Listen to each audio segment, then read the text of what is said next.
Hey y'all, it's March the 6th, 2017, right before midnight.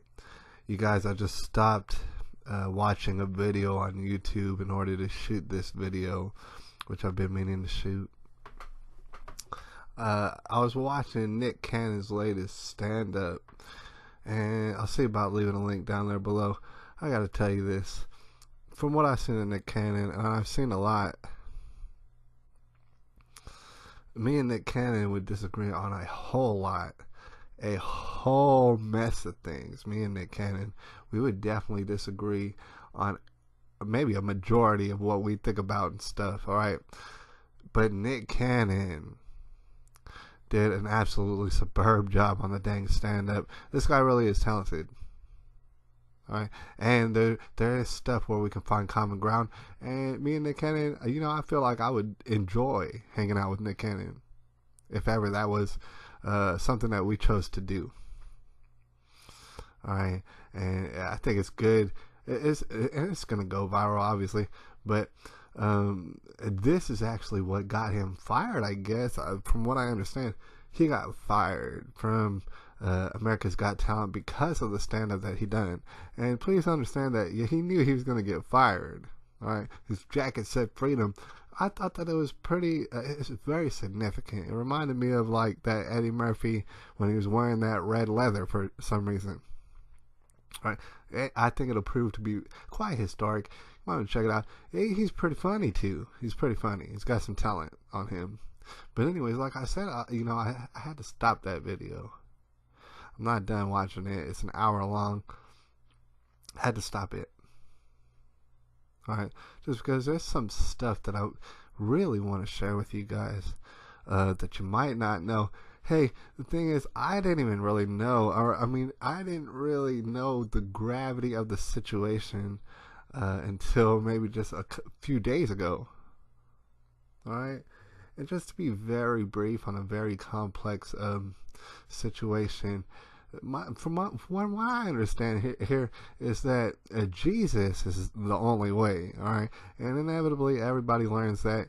And so, if I'm going to go ahead and say that, well then, the Muslim whole thing about the Allahu Akbar and stuff, that's stupid and it's silly. It's retarded and suicidal in nature. And even if there are Muslims out there who are just as teamwork oriented as me and love humanity, it still doesn't take away from the fact that that is not the same God. We are not talking about the same God at all.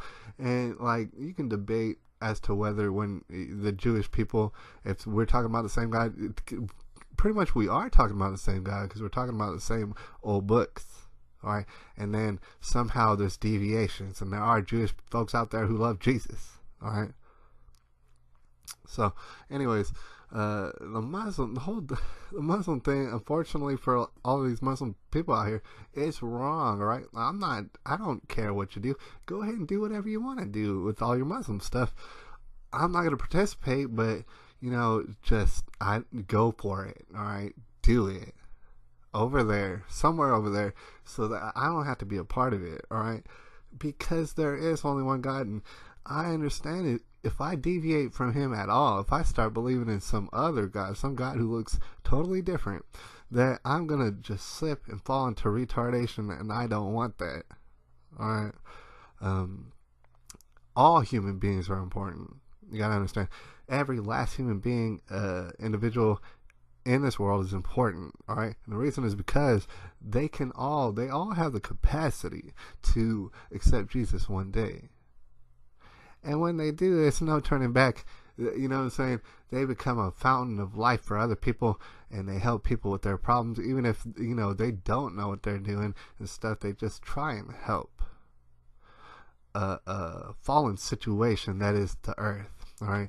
Anyways, so a long time ago, it didn't take all that much to figure out that, Muslim people, they're very dedicated. They're very dedicated to what it is that they're believing in. Unfortunately, it's not the right thing to do. All right, I already knew that. It's been very established, and a lot of people would go ahead and argue that, their books and stuff, the Quran and whatnot, is ultra violent, and lots of times it's pedophilic in nature and stuff. And people will also say that about the Bible as well. They'll point out the situations in the Bible where incest occurred, talk about first cousins, like, look, this is what y'all advocate for, and it's actually not. And that actually brings up the topic in which that I wanted to share with y'all. All right, because from what I heard, and these people had sources just the other night.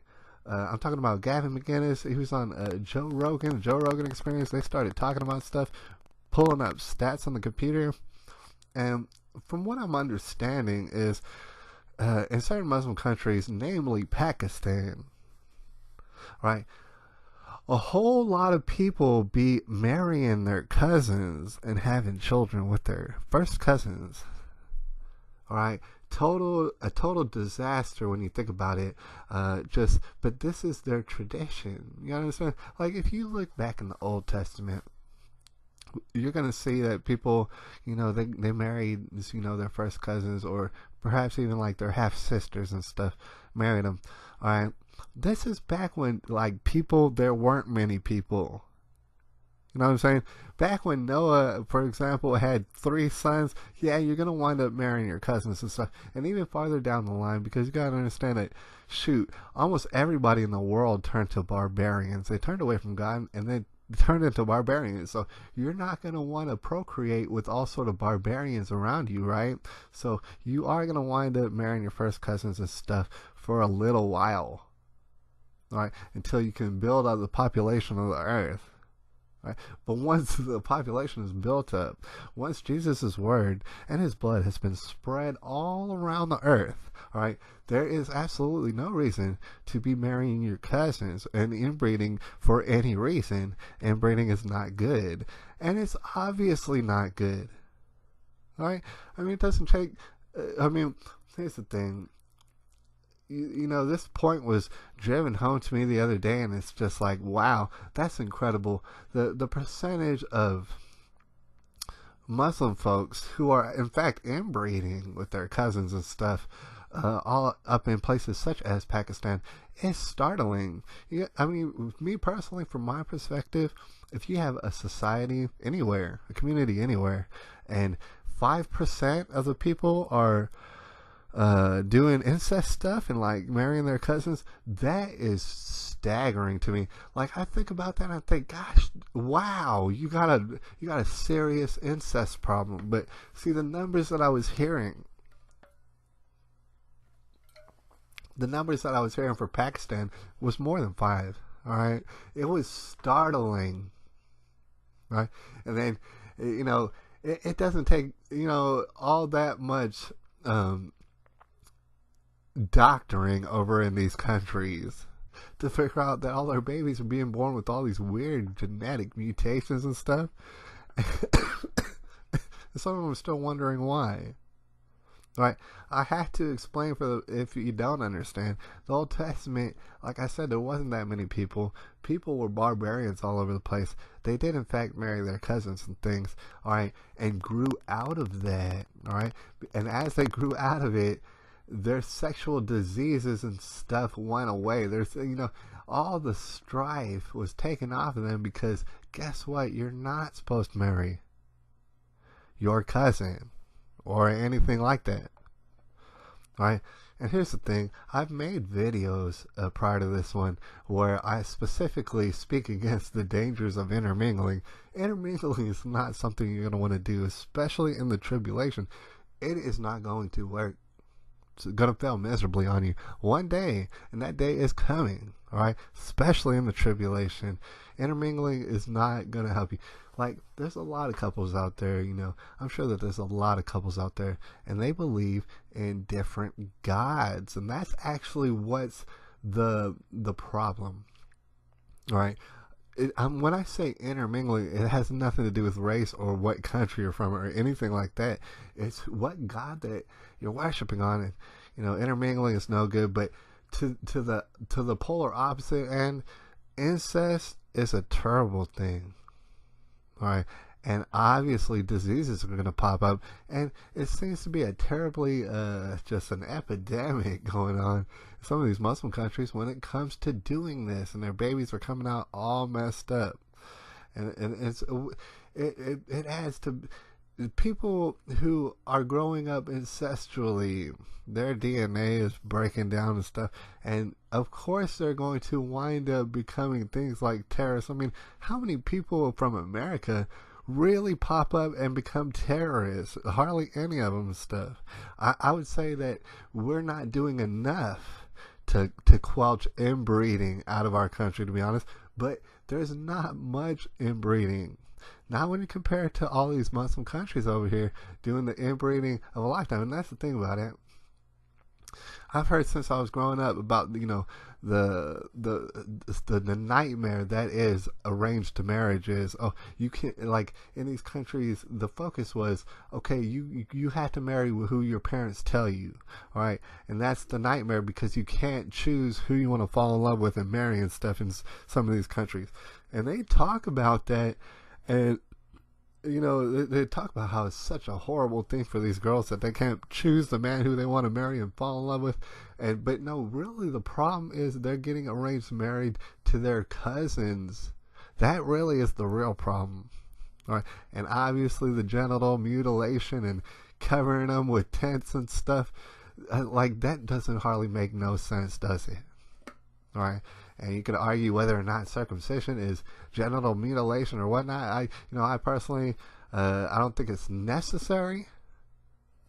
However, you can get a circumcision and still operate just fine and have just as many good, pleasurable times. If you cut a lady's whole, I don't want to say the words, but if you cut them off like they do in some of these countries, in some of these mad ancestral countries, I don't know if they are going to ever feel good out of that. I mean, you don't know if maybe they'll just feel paralyzed down there. And that's not fair, I mean, to do that to a little girl and stuff. You can circumcise a boy and he's going to be just all right.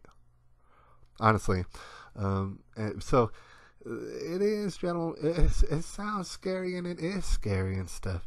And there's a lot to be said for the DNA breakdown. That's why you always hear about these super crazy diseases that pop up in these Middle Eastern countries that are just like uncurable and stuff. I gotta understand that has a lot to do with marrying cousins and stuff, which is still a strong tradition, alright? Whether you do it or not, you have to recognize that it still is a very strong tradition in a lot of these Muslim countries, right? Their DNA is getting all messed up. Their brains are getting all messed up. Sometimes they're just savage barbarians. But we've been told about this ever since the beginning from this here book and stuff.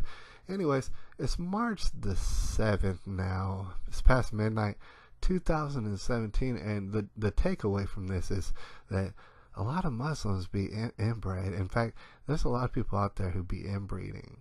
That's not acceptable. The sexual deviation, it doesn't seem very acceptable now, does it?